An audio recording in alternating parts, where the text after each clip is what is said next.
Hai hai යාළුවනේ කොහොමද ඉතින් මේ අද ඊශ්‍රායල් ඉරාන යුද්ධයේ 11 වෙනි දවසේ ඉතින් කටාර් වලට තියෙන සාමාන්‍ය දවසක් අද හැමෝම වැඩට යනවා එනවා සාමාන්‍ය විදිහට වැඩ කටයුතු සිද්ධ වෙනවා කියන්න කනගාටුයි මේ ගුවන් කටයුතු ගොඩක් දුරට සීමා කරලා තියෙනවා නමුත් දෛනික ගුවන් කටයුතු යම් ප්‍රමාද වීම ඇති වෙනවා විශේෂයෙන් කියන්න ඕන දවසකට ෆ්ලයිට් ගොඩාක් ගුවන් සමාගම් අද මේ වෙනකොට පුළුවන් තරම් උත්සාහ කරනවා හිර වෙලා ඉන්න ඒ වගේම යන්න එන්න බැරුව ඉන්න කට්ටියට කොහොම හරි කොරිඩෝවක් කරා ආරක්ෂිතව ගුවන් ගමන් මාර්ගයක් හදාගන්න.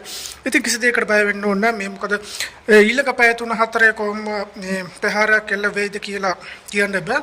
නමුත් එල්ලවන ප්‍රහාර ප්‍රතිපහාර මගින් විනාශ කරන හින්දා මේ කතාර් හමුදාව විසින් ප්‍රතිපහාර එල්ල කරලා මේ පැය 24 මෙලට් එකේ ඉන්නවා සුපරීක්ෂාකාරයෝ මේ හැම දෙයක්ම ආරක්ෂා කරගෙන ඉන්නවා.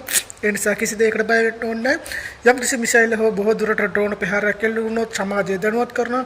ඉතින් ජනතාව දැනුවත් කරලා ආරක්ෂිත පියවර අනුගමනය කරන්න කියලා පණිවිඩයක් එනවා. ඉතින් ඒ වගේම ගුවන් කටයුතු අඩාල වෙච්ච ගුවන් කටයුතු හින්දා ගොඩක් දුරට හිර වෙලා ඉන්න අය හොටල් කරා අරගෙන ගිහිල්ලා ඒ අයට ආහාර පාන ආරක්ෂාව ලබා දීලා තියෙනවා. ඉතින් කොහොම හරි ගුවන් සමාගම කටයුතු කරලා උත්සාහ කරනවා. ඊළඟ පැය දෙකක් නිශ්චිත ගුවන් කටයුතු සිදු කරන්න පුළුවන් කියලා දැනුනොත් ඒ ගමන් කටයුතු ඒගොල්ලෝ අප්ඩේට් කරනවා ඒ හිර වෙලා ඉන්න කට්ටියට. ඒ නිසා කිසි දෙයකට බය වෙන්න එපා. ඒ ගුවන් ගමන් කටයුතු යථා තත්ත්වයටපත් වුණොත් ඉතින් ඒ වගේම දෛනිකව උදේ හවස ඒගොල්ලෝ සැලසුම් සකස් කරමින් ඉන්නවා මේ ඒ අදාළ රටවල් වලට පුළුවන් තරම් උත්සාහ කරනවා මේ පුළුවන් තරම් මේ ජනතාව අරන් යන්න. ඉතින් හිර වෙලා ඉන්න කට්ටියට අප්ඩේට් බුක් කරලා තියෙනවා ටිකට් අරන් තියෙනවනේ ඒගොල්ලන්ට අප්ඩේට් එකක් කියවි කෝල් එකක් කියවි යන්න පුළුවන් ද මොන ෆ්ලයිට් එකේද යන්න කියලා.